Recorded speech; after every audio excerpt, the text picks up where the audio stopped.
Here we go. All right, everybody. We are so excited to have Tawny Lewis with us all the way from Hollywood, California.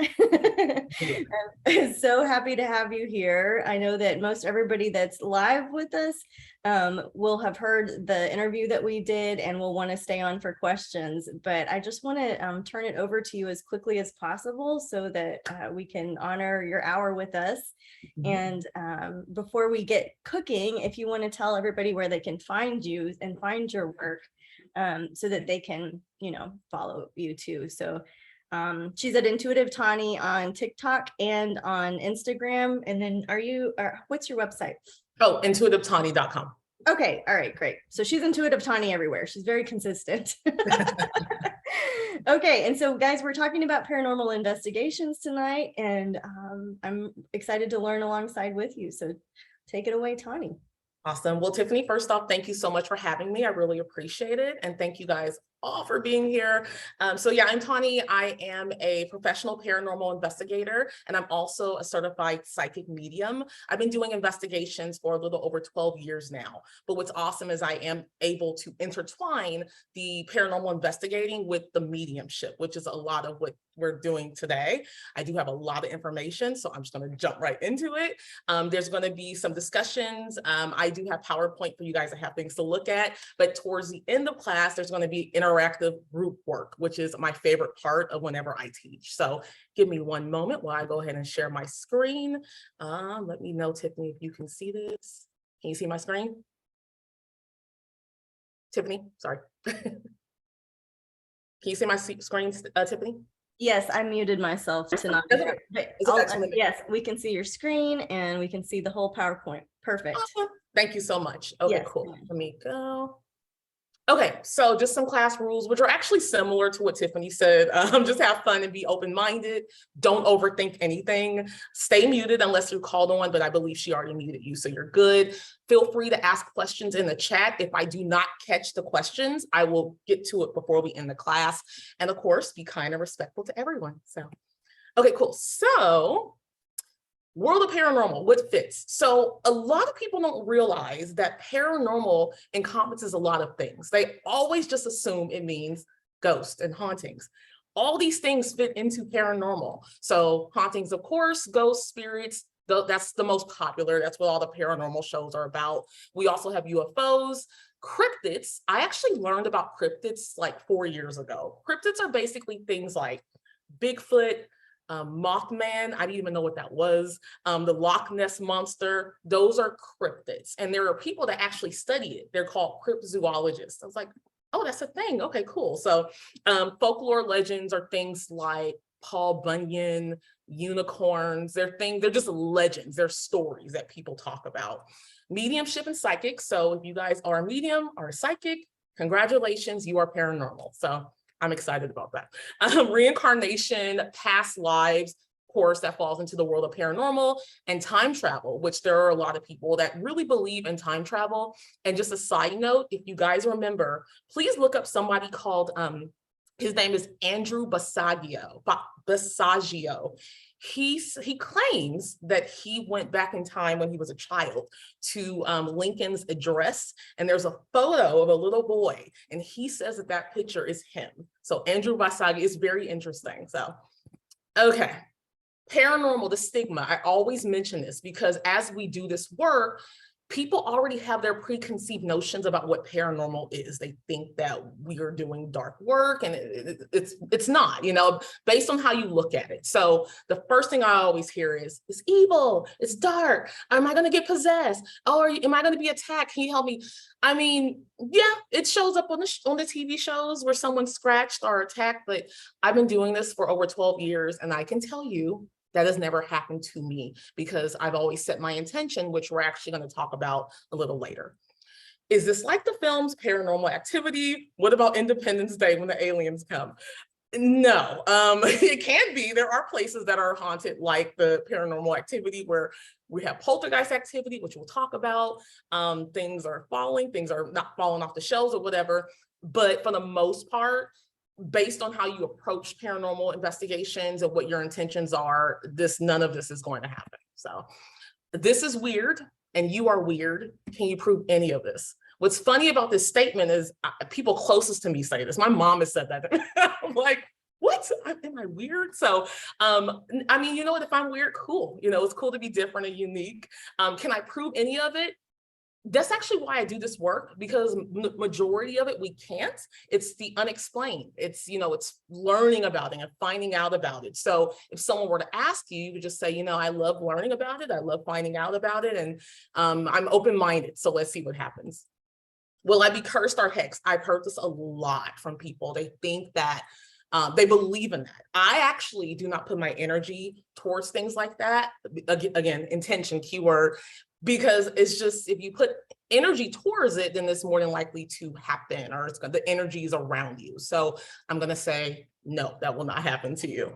Are you stirring up trouble by investigating? I've actually heard this from other psychic mediums. I'm like, what? No, no, it depends on your approach to investigating, which we'll talk about as well. If you do go in there to cause problems and to taunt the energy, taunt the spirit, then yeah, you are stirring up problems. But if you go in there professional and knowing why you're there and communicating with the spirit like they are a person, because you have to remember, these are people who once walked the earth like us. You communicate with them with respect, then no, you're not stirring up trouble. So it's about your approach. Okay, so psychic mediums within the paranormal. So it's more like, okay, what do we do? How are we useful in this realm? So of course, light workers, us, we can help confirm or deny any folklore or legend. What's fact, what's fiction. So an example is when I was in New Orleans years ago, there was an investigator who said, this room is haunted by an old nun who passed away in this room by taking pills. It was a whole story. And I remember myself and another psychic was in the room, and I was like, no, I don't feel like that happened, actually. I'm thinking, I feel like there was a woman here that passed when she was like 25 and she was a nurse. Another psychic said something similar. And it turns out, after more research, because that investigator didn't do any research, we actually were right. I believe the nurse was 26, so I was a year off. But that's basically why it's so important to have the psychic mediums doing this work, to just help confirm or deny. You are the guide to the active spots of the location. So being that medium, if you go into a haunted location with a team, you can just say, you know what, I actually feel like starting on the second floor. I'm feeling drawn to that kitchen. You probably do that now, actually. It's just about where you're drawn energetically, and it's super helpful for a paranormal team. Clearly, you can communicate directly with them. If there's a team that says, like, we think that it has 5 spirits in this house, you're like, okay, cool, let me go in and see what I feel. And if there is something there, let me actually talk to them. And whichever your clair is, which we're going to talk about the clairs as well, communicate directly with them to tell that story. You are able to calm the situation with your presence. I think this is important. Years ago, I did an investigation with a team, and there was a person with us who was taunting the spirits. And sure enough, he said he got hit in the stomach or something, and he fell. And all he wanted was a psychic medium to just calm him down. He's like, where is the psychic? Just talk to me. Just tell me I'm going to be okay. Just clear my energy. And I've seen it a few times where people, as long as you are around, your energy is very calming. As a light worker or a sensitive, what are some steps to participating? We're all different. We all do things differently. And I respect that so much with so many psychic mediums. So for example, with myself, I do remote view. So if someone were to call me and say, my house is haunted, I think something's here, I will do a remote viewing. Cindy Kaza, who's on television, excellent medium. She does spirit art, which is awesome. If you go to her social media, she'll draw what she's seeing and then she'll post it. And it's so interesting to see the information she's getting and how she's drawing it. Some people are empathic. They can just feel, they just go into a space and they'll touch the wall or whatever. And they're like, okay, I feel sad, or I feel whatever that may be. And in psychometry, I believe Cindy Kaza does that as well, where she'll hold an object and say, okay, this belonged to such and so forth. So whatever your gift is, please utilize that when doing investigations. As a psychic medium during an investigation, tell a story. I think that's really important. If you watch these television shows with the medium, a lot of them, they'll just stand there and they just, I feel this, I feel that. la la la la. Look, you don't need to do that. You know, just tell a story. Yesterday, I did an investigation, and there was a male on the 3rd floor of the mansion, and I said, there was a man in there. He's making me feel like he is very alone. I feel like he's been there since the 1970s. He's also making me feel like he had I was telling a story. And so as you get used to doing this work, just try to piece things together to just help streamline the investigation and help it come to life. Then the last thing, which we're going to do in a second, take the time to learn about and train on some of the tools that are used in ghost hunting. I am honestly the only medium I've met that uses both tools and my intuition. All the mediums I've met doing investigations, they just use themselves, which is fine, whichever works. But I do recommend, if you go into this work, learn about the tools so you will be able to use at least one of them, 2 of them, or you can use them to confirm the information that you're feeling or seeing. So we're going to just kind of talk about some of the tools really quickly. My Casper GIF. Okay, so these are some of the tools that I use. The K2 meter, this one has 5 bar settings, and this is, you can use this for like yes or no questions. You just put it on the floor, and it's going to be at the green, and you're like, is anybody here? And then it'll move if there is energy present. If it goes all the way to that red, then there's definitely something in your that's in the presence and it's trying to communicate. You can ask whatever you want. This one is very affordable. You can find it on Amazon.com or ghoststop.com. The spirit box is actually one of my favorites. It sounds like white noise. It's a radio, and it comes out, you can hear sentences, words, numbers, all sorts of things, and nothing scary. It's just you're able to communicate with them through the white noise. You'll hear different voices. You'll hear the same voice, which you'll know you're talking to the same person. That one's my favorite because you can carry it like a phone. It just literally will fit in my pocket, and it's really good to have. The temperature gauge, this is used for if temperature tends to either drop really low or high when there is energy spirit around. So if you're in a room, let's say it's 70 degrees, and all of a sudden in that corner, it's freezing, you could shoot that gun in that corner. And if it says like 59 degrees, a random low number, you're like, I'm probably not alone. So this is very helpful to have. The voice recorder is the one they use a lot on the ghost shows. It's literally just a recorder that you can press record, put it in a room, and leave the room. And you might pick up later, when you play it back, you might hear voices, breathing, growls, unfortunately, weird things. You also, if you want to stay in the room with the recorder, you can ask questions and get yes or no answers without hearing it with the physical ear. It just picks up the noise that you'll be able to hear during your playback. One moment. Oh, did I go too fast? Oh no. One sec. There we go. Okay. The Boo Bear. Okay. This one I hate. So the Boo Bear is literally a teddy bear with lights inside, and it feels energy around you. So to give you an example around it. So to give you an example, during an investigation, we put it on the 3rd floor of a mansion. And this was like 2 a.m. And no one's up there except that stupid bear. And then we hear, hee hee, that tickles. It talks, it says phrases. It'll say, you're too close, or, oh, come give me a hug. It speaks to you. And so to hear it at 3 a.m., like, that's interesting. So I'm not a fan of it, but a lot of investigators use it. So that's why I showed it in case you ever want to buy it. The REM pod's one of my favorites. It's just a tool that lights up, and it sounds a very low alarm whenever there is electromagnetic energy near. You do not have to be in the same room. You could turn it on, leave it there. You're in another room, you hear it going off, and that means that something is touching it. Flashlight, simple. You can use it to see around at night, but also you can use it to communicate with the spirits. If you turn it a little loose and lay it down, their energy, if you ask like, are you here? Their energy, it can move it, manipulate it, and it'll light up. And a lot of investigators use flashlights. Video camera, simple. You'll see that on a lot of the television shows. One of the investigators will have a camera. They can pick up orbs, sounds, movements, etc. And then the last part of the equipment, the laser grid, I don't use too often. It's basically set up on a mini tripod and then illuminates the green lights like that. You can see movement. So you're like, is someone here? You might see something run by. It's pretty interesting. The only thing with the laser grid is it does die quickly. It usually doesn't last more than like 20 to 30 minutes, but it's helpful to have. The walkie-talkie is good if you have a team. If you're in a very large location, I would strongly recommend you get a walkie-talkie. The infrared thermal, it can pick up temperature, movement, and it can also snap photos. They use this a lot on ghost adventures. You can sometimes see something out in the field or in a building, and it's not a human. It's something that is unexplained. Cell phone is one of the easiest tools. It has a flashlight, it has a camera, it has a voice recorder, it has everything we need. So if you don't want to purchase any of those things, use your cell phone. Everything I mentioned, you can get on Amazon.com or ghoststop.com. Okay, so using your clairs during an investigation. So for me, I am clairvoyant. So when I do an investigation, I can actually, it plays out for me like a movie. So I will see a person or I'll see a whole bunch of people. And then every so often I'll tap into my clairsentience where I'm actually feeling a certain way. So whatever your clair is, turn that on when you go into that haunted location. So you might walk in, you're like, okay, yeah, I'm feeling a little angry, or okay, I'm feeling happy, or oh, I just heard something. Use that so you are able to tell that story, however, whatever works for you.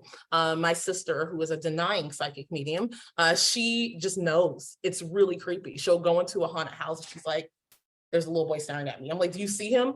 No, I just know it. It just comes in. So whatever that may be, I just strongly recommend, because we're all different, which is why I love having other mediums with me during investigations, to just kind of see like if we're getting the same information. And sometimes we don't. We might pick up information from different eras of people that lived on that property.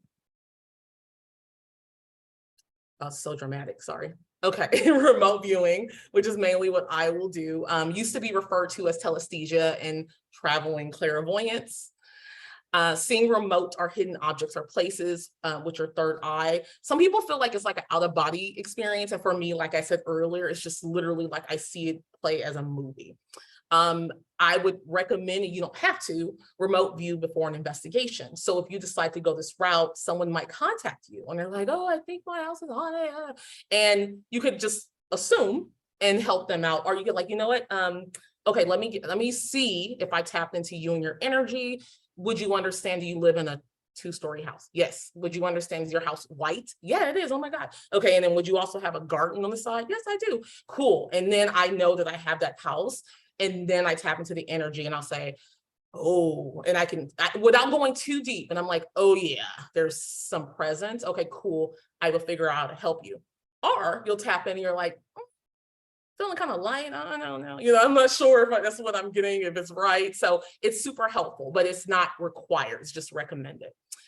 Clearly, like I said earlier, feeling, hearing, knowing, utilizing your clairs. That's really important, because there are psychic mediums that are like, I can't see anything. I only hear, I only feel, and that's fine. So when you use your remote viewing, you can just say, you know what, give me a second while I feel into it. Or let me see if any words come to me, you're like, oh, I just heard little girl, or whatever that may be. So you don't always have to see, you just utilize your strength. My tip for you is, if you do go into paranormal investigating, practice your remote viewing or whatever, remote hearing, remote knowing. It's super, super helpful, and just helping you in order to help the person that is having the issue at their house. You can help them remotely, or if not, again, you could just go to their property, or you could send someone else if they're out of state. I have to mention that because a few people from Pennsylvania have contacted me about a haunted place, and I'm like, oh, I can't help you, but I knew people, other investigators nearby, and I was able to get them connected. So, okay. This is the area I get asked about the most. How do I keep myself protected? So think positive, be respectful. So what is your intention doing this work? What will be your approach? So that's so important, because you'll see those shows, those TV shows, and they're like, push me down the stairs, show me you're here, hit me, weird stuff. I'm like, really? That's what you want? I was on a team that had another psychic years ago, and she wanted the dark stuff to happen. She absolutely did. She was like, I want to be punched. I was like, whoa. As you can see, I'm not on that team anymore, but she's like, I want to be punched, I want to be slapped. And sure enough, her experience was, she said she saw snakes in her third eye, and she ended up being slapped. That's what she said. And she's like, how was your experience? I was like, my experience was great. I learned a lot about the property. I felt positive energy. I felt that someone was showing us around because of my intention. So my intention is I love history and I love learning about the people and I love learning about the property. That is all. I'm not there to clear them out. I'm not there to fight them. I'm not there to be aggressive, none of that. So whatever your approach is, and if your approach is to be like that other woman who hit me, push me, good luck, you know? Crystals are very helpful with intention. So I use them sometimes. It depends. Like sometimes I'll carry black tourmaline around or the clear quartz. It just depends on whatever your belief is. So I never tell people what crystals you need to have during an investigation. It's whatever you are drawn to and whatever makes you feel safe.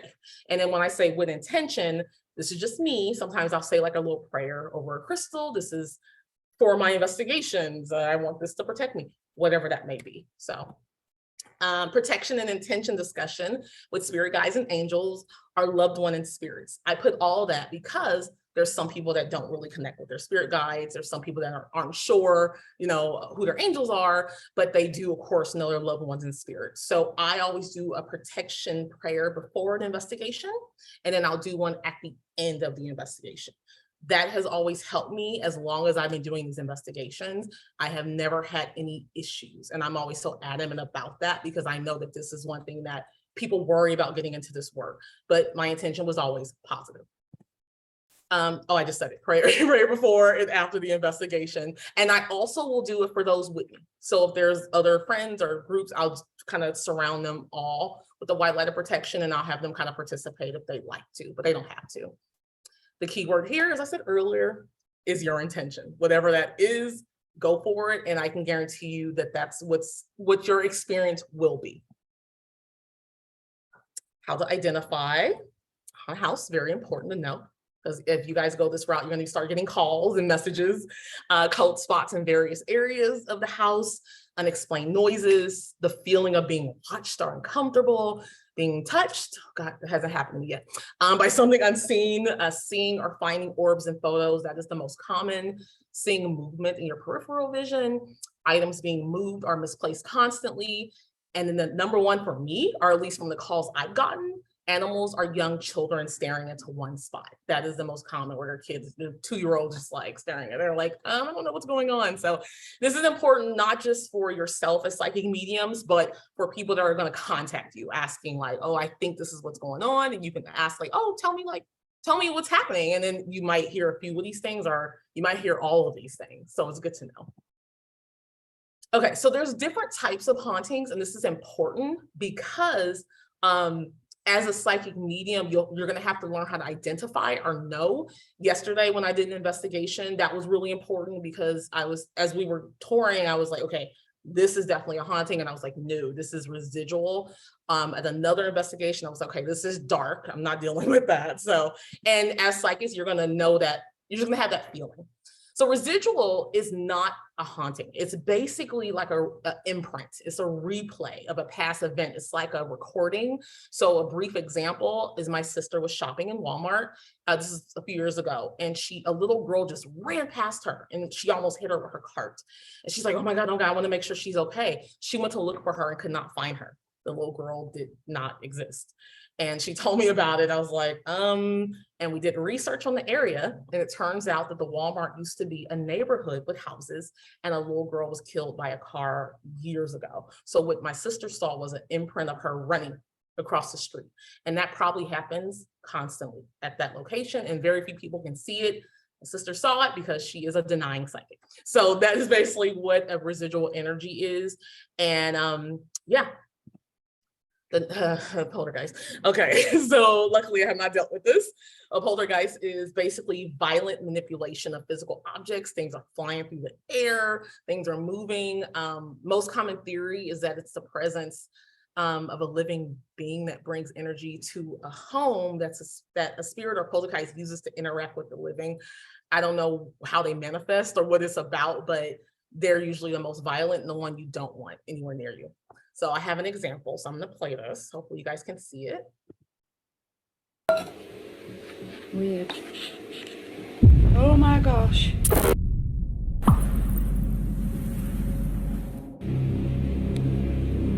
surface isn't wet or anything, it's all dry. So there's no reason for it to be moving. And it's moving again.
Hey guys, just wanted to catch this. These were moving. I wasn't tripping. They were definitely moving. There you go. See? I knew I saw it. I don't know if you can see that.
Yeah, it's creepy.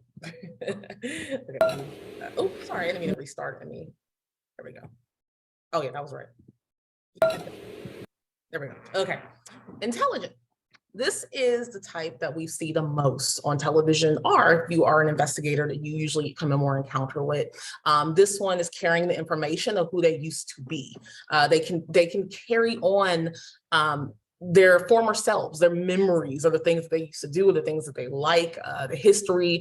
They're aware of us. They know that we're there. They can communicate. So we call it an intelligent haunting. And this is very brief. I think it's a very short clip of a good example of an intelligent. It's just a few seconds.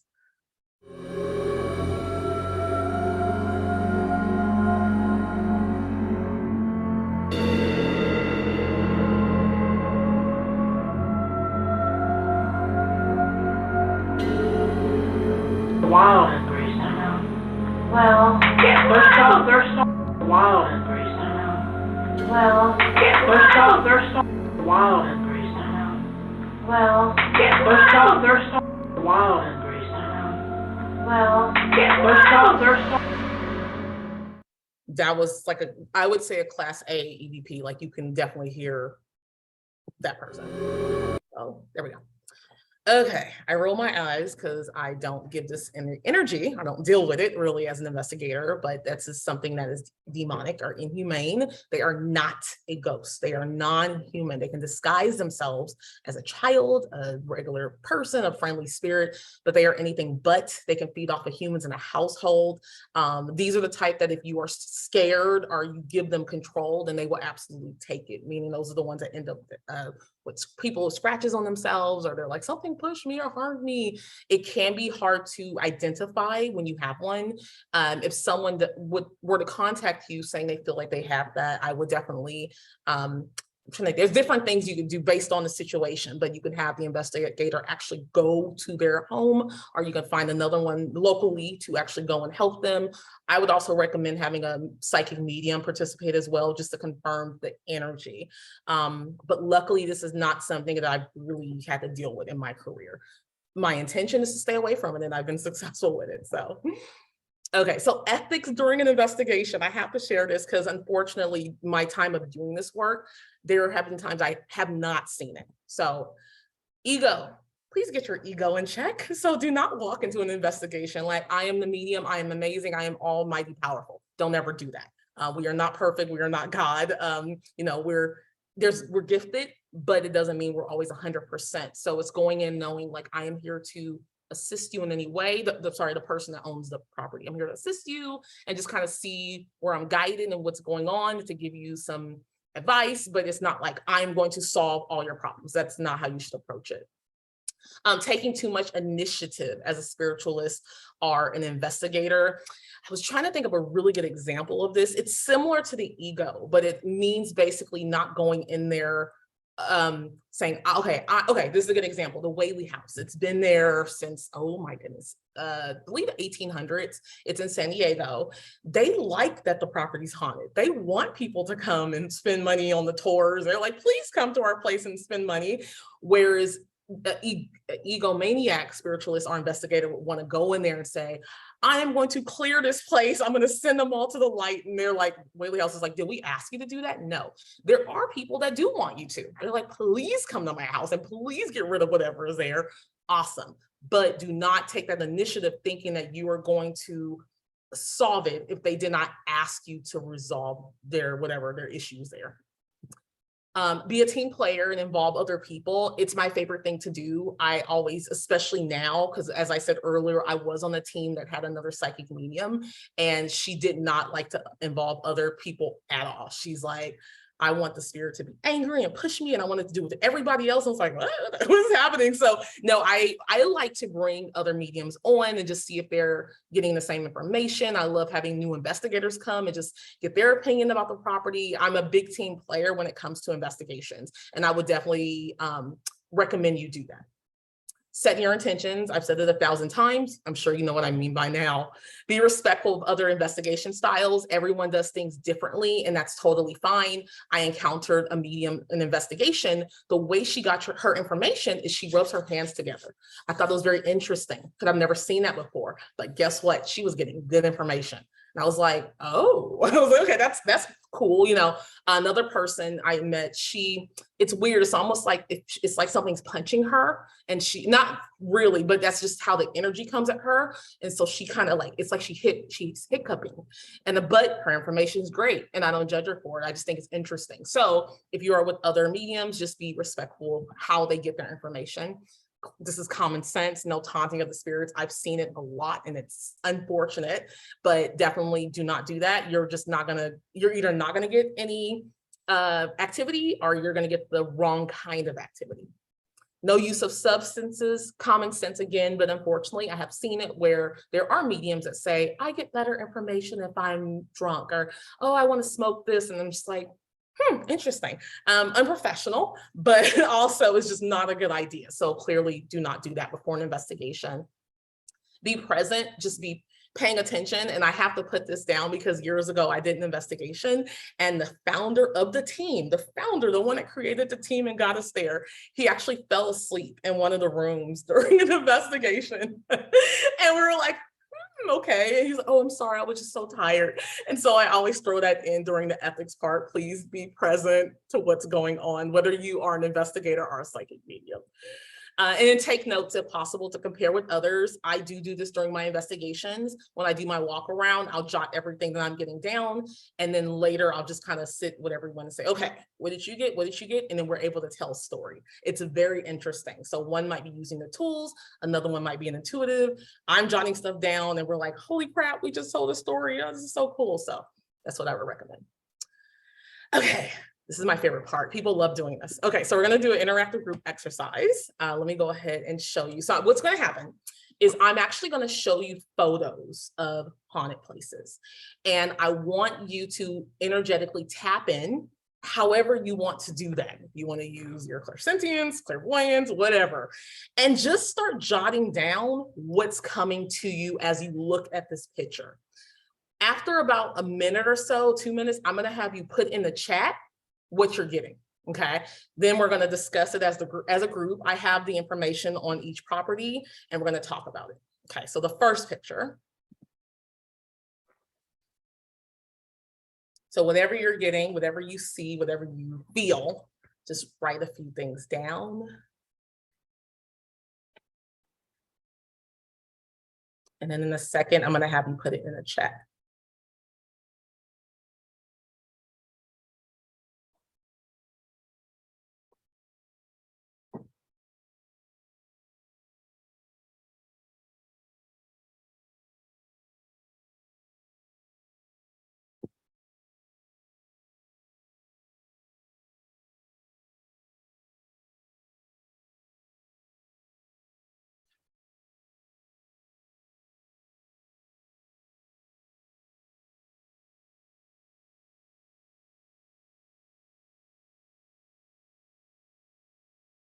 Okay, and when you're ready, if you guys can start putting in the chat what you're getting.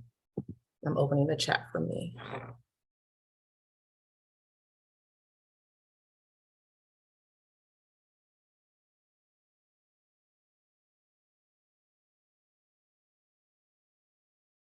Okay, Massachusetts, many layers, several families, older male, a long coat.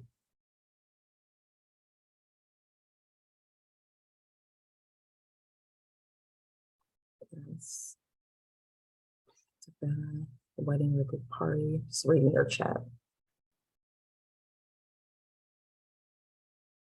Keep it going, whatever else your guys are getting. And if you get any words, dates, people who you feel like what they look like, anything you think might have happened in there, just put that in the chat. I'm watching it right now.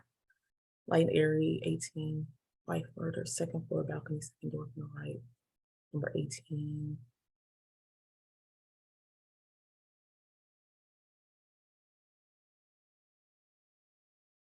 Anything else? Light and airy, no negative energy.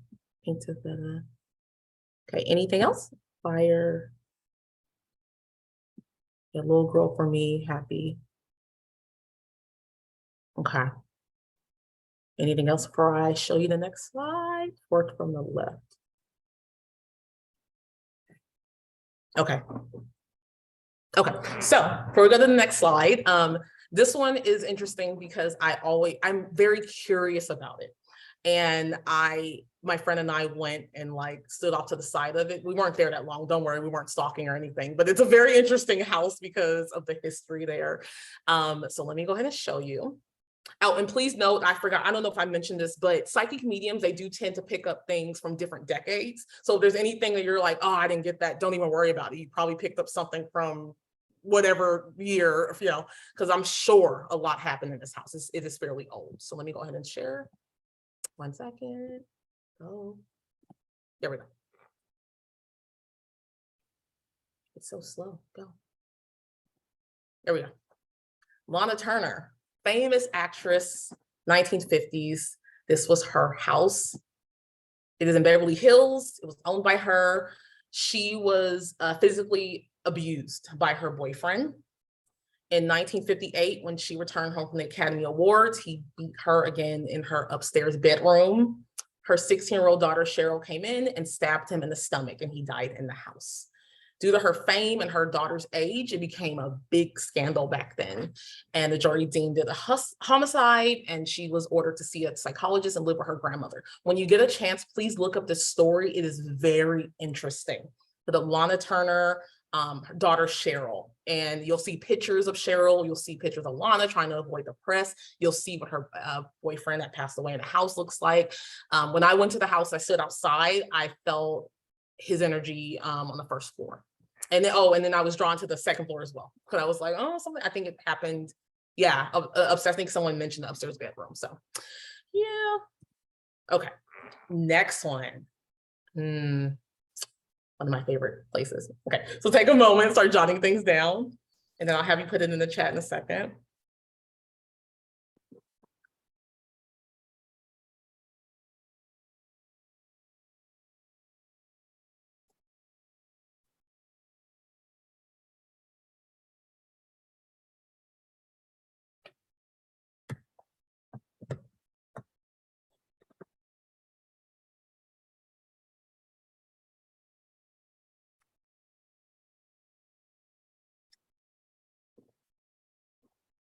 Okay, whenever you are ready, go ahead and start putting it in the chat, and I'll open the chat right now so I can see what's coming in.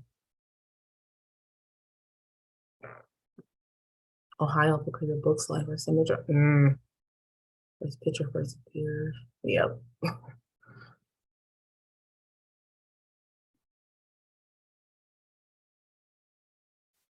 Suicide lower left, lower room.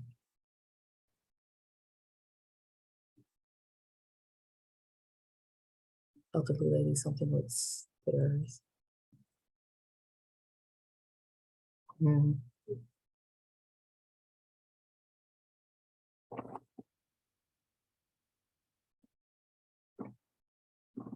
What else, everybody? This is exciting. What else are you getting? Any names? Yeah, Tiffany, any names? You're really good with names. Billy, Watchman, Watchkeeper.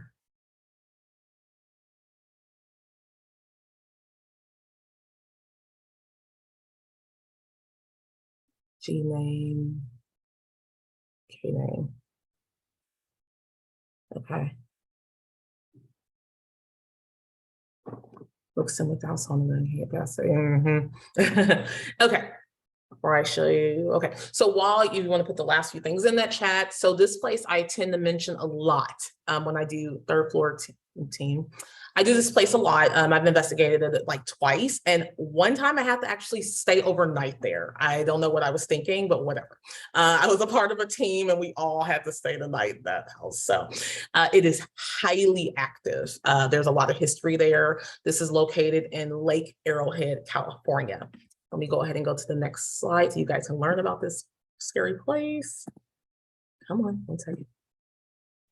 There we go. Okay, it's called the Brackenfern Manor. Very interesting history. Opened in 1928. Each room inside the house is named after the prostitutes who stayed there. There was a brothel at one point. Heather, Lily, Violet, Dahlia, Jasmine, Rose, Fern, Ivy, so I'm looking at my thing, and Daisy Camille. I had to stay in the Lily room. That was the mistress of the house, and it's one of the not as active, so I had a decent night's sleep. Benjamin Bugsy Siegel, he was a mobster. He had a lot of his thugs handle dirty work there. And there were a lot of murders that have allegedly taken place there. And across the street at the Tudor house, a man by the name of Ralph, who was like a watchman, actually, caretaker of the manor at the time. He was thrown out the front window and then ran over by a wagon. The Tudor house across the street, there was underground, like a tunnel, gambling, drinking, speakeasy. A lot of celebrities from the old days would come up that mountain to get away and just go up there and drink and see the prostitutes. A little boy haunts the first floor. He was the son of one of the women of the manor. There is a darker negative energy in the basement across the street that I did experience. It felt like it was a man who was murdered there. He just had an attitude. It was just negative. And then a prostitute committed suicide. One of you said that in one of the bedrooms. I think it was the first floor. I'm not sure. There was a rumor that she might have been murdered by her lover, but I think she committed suicide. So that is the Bracken Fern Manor. If you want to learn more about it, look it up. And if you ever come out here, they do allow people to stay in there. It's like an Airbnb. I'm like, don't stay in there. Okay, let me go. Okay, this one has been on TV, so I'm curious to see if you guys know what it is and also what you get. This is the last one. So if you can just jot down a few things and then we'll talk about it.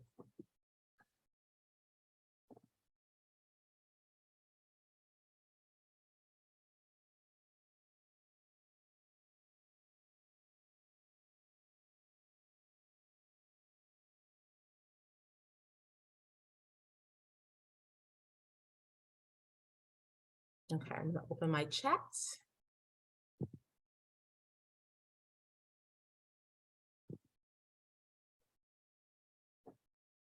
And then when you're ready, go ahead and start putting in the chat what you're getting. Abuse in the basement. Mm-hmm.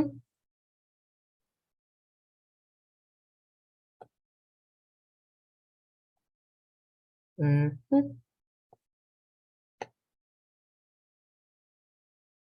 Mm-hmm. Mm-hmm.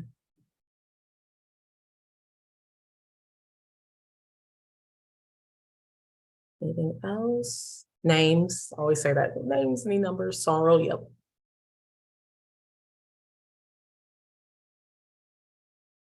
Clear. Good one, I can't get a full breath.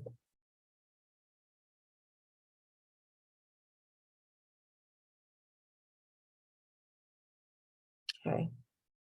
Upstairs, second one, someone looking out, sad, yeah. Okay, before I go into the history, I just wanted to answer Marilyn's question. Can a place like that ever be cleared? It can. We're talking about Bracken Fern. It can be cleared. It's just going to take it's not going to be like a 10-minute process. It will be a big process of someone, I would say like a shaman, someone who is like a shaman. They would be able to clear that place.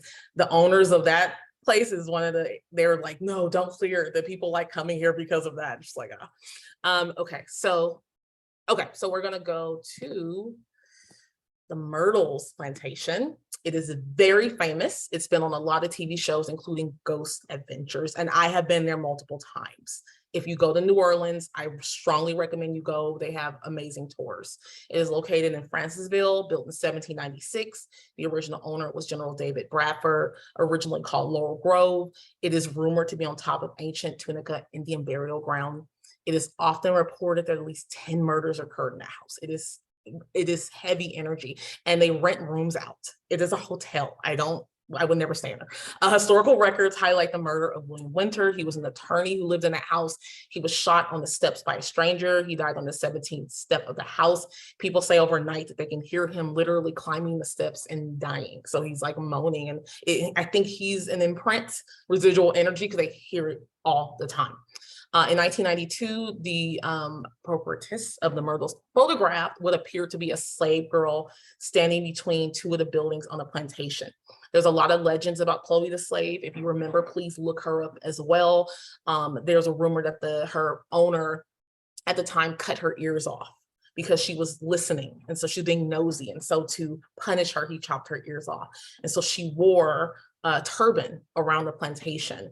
And so someone caught this photo. And to me, I actually think it does look like her. I think it looks like a slave woman with a turban on in the corner. And that photo is widely circulated, and people strongly believe that is her at the Myrtles Plantation. And it's creepy because I've been there, and the museum is right there to the left of where the museum door. And I'm like, oh gosh, I was right there. Oh, creepy. Okay. So that is the Myrtles Plantation.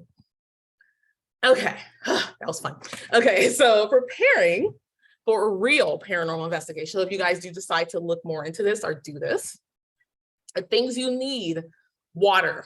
Of course, especially being a psychic medium, please bring water. Flashlight, common sense, camera, you can use your cell phone, use flash. because you can pick up orbs that way. Comfortable walking shoes, extra batteries is important, especially if you have tools, because spirit tends to drain the tools. I cannot stress that enough. Please have extra batteries. Setting an intention. You are not Zach Bagans from Ghost Adventures. I say that because he does tend to kind of look for the negative, and he'll say, oh, push me or shove me. And it's like, no. So just set a positive intention as to why you're going there, and never go alone. I have seen other psychic mediums that just go to haunted locations by themselves. I don't know why. Always have somebody with you that just is safety, common sense. You know, you could be in an abandoned place, the floor might collapse, you might get hurt, whatever. It's just not safe. So again, this is mostly common sense. I just always want to mention that. So okay, schedule your own. I would recommend you all schedule your own, create your own team. The stuff I mentioned earlier, visit ghoststop.com or amazon.com to purchase your own ghost gear.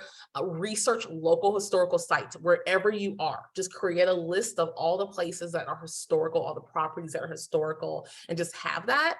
And you can contact them, literally just email them or call them. You're like, hey, I think your place is cool. I want to come check it out.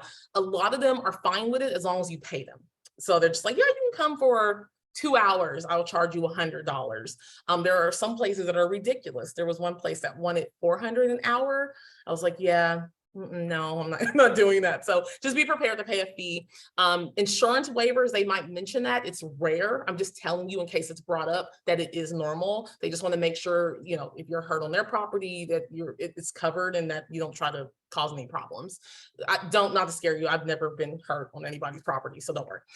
The beliefs of the owners, I have to mention this because you will encounter some owners that are rumored to have haunted property, and even though you didn't ask, they might say, well, my property's not haunted. I don't even know what you're talking. And it's like, I didn't really ask you that. I just want to know if I can do like a tour or investigate it. But if you do encounter that, try not to take it personal. You can either just say what I said, like, no, it's not that I'm just saying it's haunted. I just would like to investigate and just learn more about the history. Or you can just say, you know what, move on to the next place, because there's a lot of places that would love to have you come and check out their property. Be flexible on days and times. I have to mention that because some people assume you have to have your investigation at night. You do not have to have your investigation at night. Spirit is always around a haunted property. So if you want to do it at 10 a.m. in the morning, do it at 10 a.m. in the morning. And do it at 2 o'clock in the afternoon. You can absolutely do it at 2 o'clock in the afternoon. And then just a tip, contact local paranormal teams and just find out what locations allow investigators to come in. They already know because they've been there a million times. There were a few places in the Inland Empire here that I wanted to go to. And there's a team that's very popular. And I did contact one of them and he's like, oh yeah, go to this place, go to this place. And he gave me a whole list. And luckily, yeah, all those places were willing to have psychic mediums and investigators come onto the property. One of the places didn't even charge. So it's like, just know to do that. That's like a resource. And let's see, the last slide in closing, the do's and don'ts of an investigation. Don't become the attention seeker. Like I said earlier, don't be the egomaniac. You're like, I know everything, I can do this. Just have fun and just include everybody. Be respectful of the spirits and energy that reside in the space. That is very important. Always be respectful. Don't try to conjure up dark or evil. It's stupid and it's not necessary. And it's a mockery of what we do as spiritualists. So don't do that. Do take notes, as I said earlier, to piece the story together. Don't do an investigation alone, common sense. Do follow your instincts and your guts. So if as a medium, you go into a place and you hear or feel no, get out of there. Do not push yourself. I cannot stress that. It's not happened too often, but there are places where I walk by and they're like, rumor has it that place is haunted too. We should go in there, and I'll hear no. And I'm like, nope, we're not doing it, sorry. And a place in particular, I took a picture in the front of it and I caught a figure, a dark figure, like a mass in front of it. I was like, that's why I heard no, perfect. So just always trust your instinct and gut, and then do leave if you're uncomfortable or feeling off. And that is it. Let me go ahead and stop the screen share. And that's it. Thank you. That was amazing, Tani. I loved every second of that. Thank you so much for everything. Do you have a few minutes for questions? Oh my God, yeah. Okay, guys, what are your questions for Tani? Go ahead, Marilyn. Could not wait. First of all, fantastic PowerPoint and presentation. It was very well thought out. Okay, this is a practical question that may not be answered. Okay, so when do you know when to charge a fee for something? Like, would you charge a fee for the remote viewing part? And then a different fee to actually go visit? And how do you approach that? Um, it's really funny. I don't consider myself a paranormal investigator, but I do feel energy when I work in places. And I think if I tuned into it, I might be able to Mhm. be effective. So I'm just wondering, how do you handle that? It When you know when to depends. charge? Oh, I apologize. So first off, thank you so much. No, it depends on your rates. If you happen to have rates already, awesome. If you don't, then whatever you feel like setting. So for example, my readings typically are about like 175.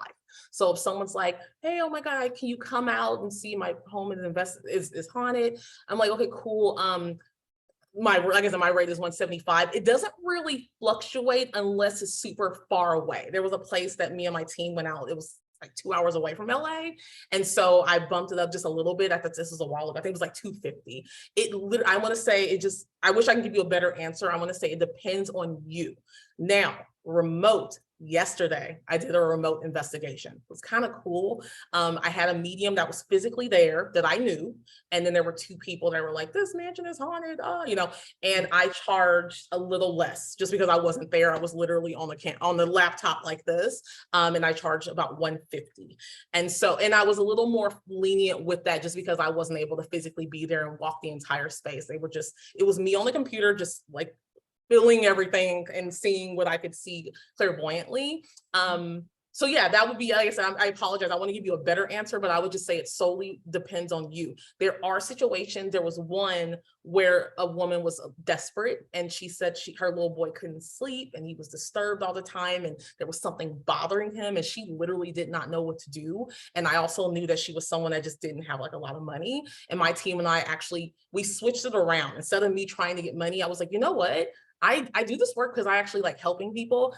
Do you guys want to enjoy a day and like go help her? She lived near San Diego. They're like, yeah. And we just drove down there and helped this woman. And everything's fine. It took like about a month, but she was like, you guys coming helped a lot. And we didn't charge her anything. So I want to say it's like case by case. So yeah, I know the answer is kind of all over the place. It just depends on you and the situation. But it sounded like you did on one thing, you would do a remote viewing first just to see if you picked anything up. Absolutely. I would assume you would charge a different fee for that and then additional to actually go to the place, but you wouldn't, not waste isn't the right word, but you wouldn't pursue it if you didn't feel something was there to begin with.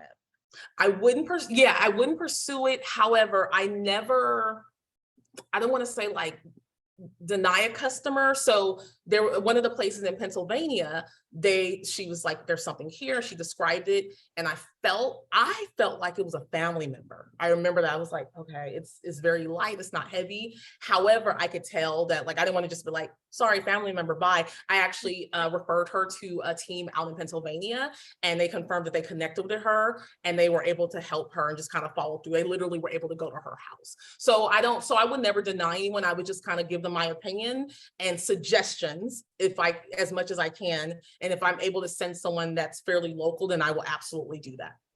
Thank you so much. You're very welcome. Dee? Hi, this was just wonderful. Thank you so much. Thank you. I appreciate that. Thank you.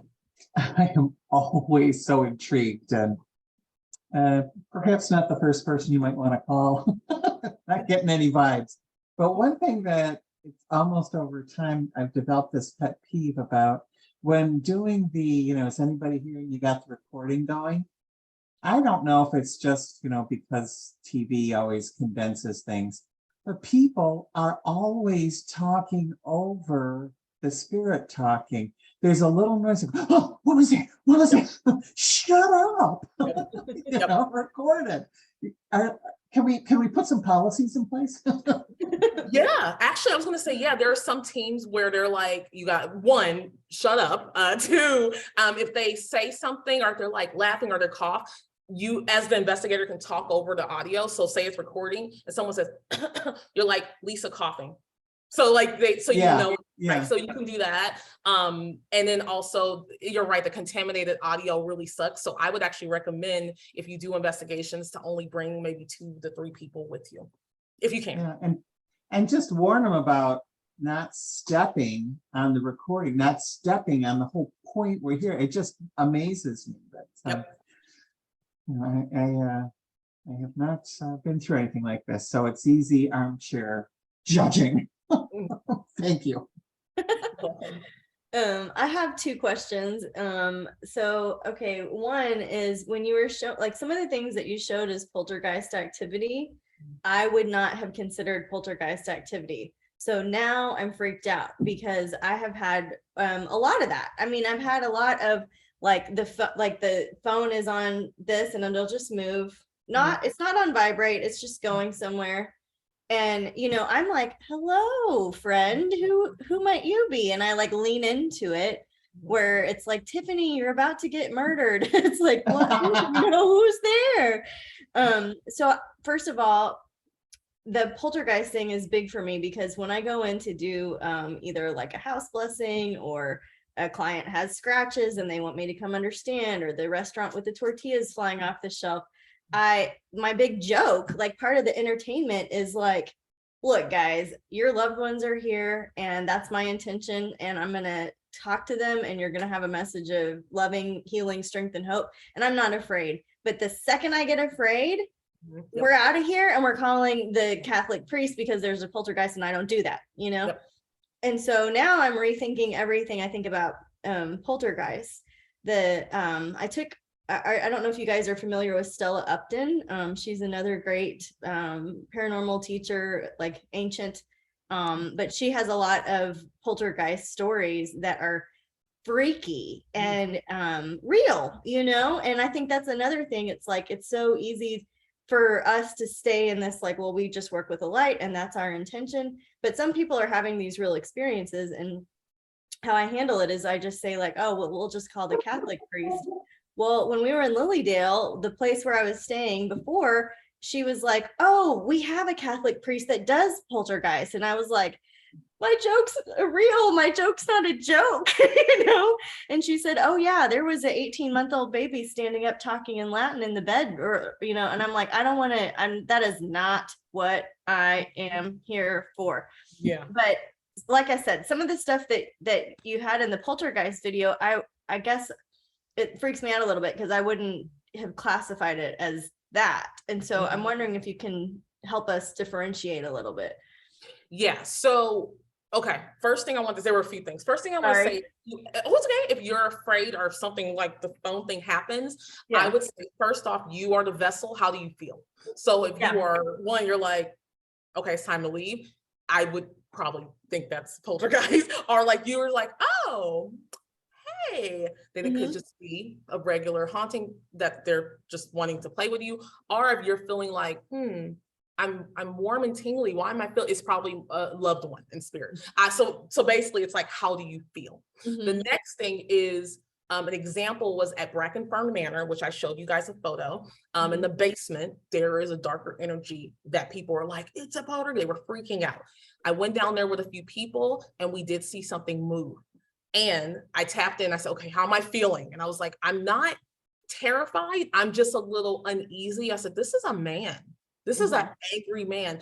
And sure enough, I literally out loud, I said, I'm an investigator. We're here to just learn about the property. We will be out of here in less than 5 minutes. All I ask is that you give us proof or show some activity that you are here, and we are gone. And I said that to him, and our meter started going off. And I said, thank you, sir. We're leaving now. Another person went down there and was like, I don't believe in this. This is stupid. Da, da, da, da, da. He said he got pushed. He was an angry man. So I brought that up because that particular spirit was doing poltergeist-ish things. And they said bottles will be flying, but there's old bottles down there and furniture will be moving. He's just angry. But notice I approached him, well, I felt into it, how I was feeling. And then I actually communicated with him. And he was like, fine, here, I'm making things go, get out. And I was like, okay, cool, sir, bye. So I would say so to answer your question, I would say, how are you feeling? And then also as a psychic medium, what do you sense? What are you sensing? And it's not about your feeling. It's like, what are you sensing? I sense this might be someone I love, or no, I think this might be, oh, I'm uncomfortable. Okay, now I need to call an investigator. So yeah. I think that's a good way of saying it because like I'll typically talk about mental mediumship and physical mediumship, and a lot of this stuff like the phone moving, that's physical, the books falling off the shelf, that's physical mediumship until it's poltergeist, right? And then it's like, I'm not doing that, and you aren't either, and we're leaving, right? Like that's, so that I guess that's you affirmed what I do, and I really appreciate that, because if I go into a situation and I would just tell everybody, if I'm scared, we're out of here, because it's bad news if I'm scared. If absolutely, you're like, nope, and you'll know, you'll just feel sick, or you're just like, okay, I'm Yeah. done. I'm not even gonna try to tap in, because guess what? You can't tap into them. A darker that you like, nope, I'm not doing it. I'm out of here. So that's a good indicator too. If you feel like nauseous, you know, or headachy, that's a really good point. I'm glad you brought that up. Well, we've got a little over the hour, and part of that is because I'm you know, teacher's pet and want to ask all the questions. Anybody else? Anne or Kendra or Nadine, did you guys want to have you want to ask anything? Yeah. I can't hear you if you want to. Yeah, there you go. unmute. I was just wondering, seems to me there's a lot of gangsters and bootlegging and alcohol in wherever I've been in the country that I've felt more ghosty, and or like if you've been to, well, I've been to Charleston and Savannah, and I lived in Wilmington, North Carolina, and they all have ghost walks.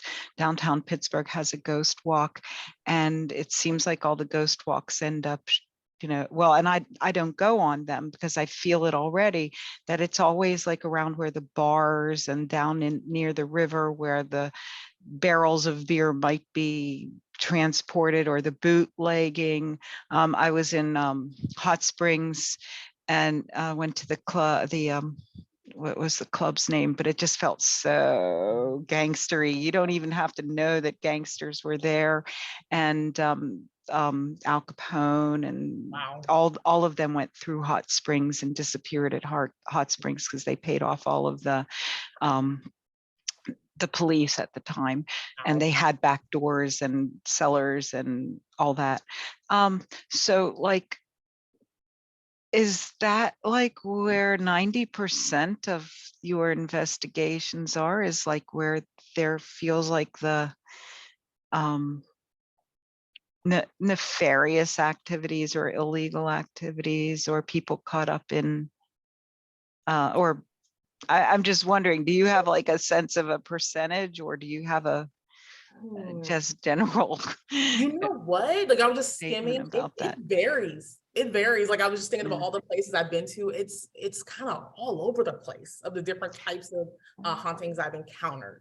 That place I mentioned in Lake Arrowhead was probably, no, I take that back. That's one of the mobster type energies. And then there was another place. I can't think of it right now because I've been to a million places where I'm, oh gosh, there's a lot of monster activity here. What is going on? But no, it honestly, it varies. It's kind of all over the map. Yeah. And then again, I don't mean like, it feels like we're doing a lot of gangster talk, but also there's hospitals and insane asylums, from like a famous one here in Baltimore area, Rosewood, I think. Philadelphia, the prison in Philadelphia is really highly up there for investigations, right near the museum. But the feeling here in this country is all the crazies. When you're in Europe, it's all the crazies, sick people, and bootleggers or mobsters. But in Europe, it just has a different feel. I don't know if anybody's been to Europe and has a feeling like, oh, it's just so much different. It's just it's on my bucket list. I'm dying to go to England, and I cannot wait. I want to experience that. Like I want to go to like castles and and see the energy. So eventually I'll get there. It's just, the castles I've been to, I wasn't really, saying, oh, I'm going to start feeling things. I was in one town. But anyway, you said you're going over. Way back when I was 20, and I'm not 20 anymore. is 40 some years ago is a little town called Narbonne, and I just felt like just going, well, no, just like the stones could talk everywhere I Wow, went. yeah. That's just what I felt like then, but it wasn't ghost, it was more like history is Mhm. Yeah. talking, not people. Mhm. Yeah, I was just wondering if you, I don't know why. I just Yeah. thought like gangsters and mobsters and bootleggers and drinking, and that's One thing America. One thing that you did say that I'll jump in on is that you were like, oh, you said like rivers or something, and there is a lot more spirit activity around water and rivers and oceans. And so that's another thing. And you know, those towns that you mentioned, they did have bars around the rivers. Oh yeah. Right. So I helped a guy write a book about a bunch of drownings, and they were all in La Crosse, Wisconsin.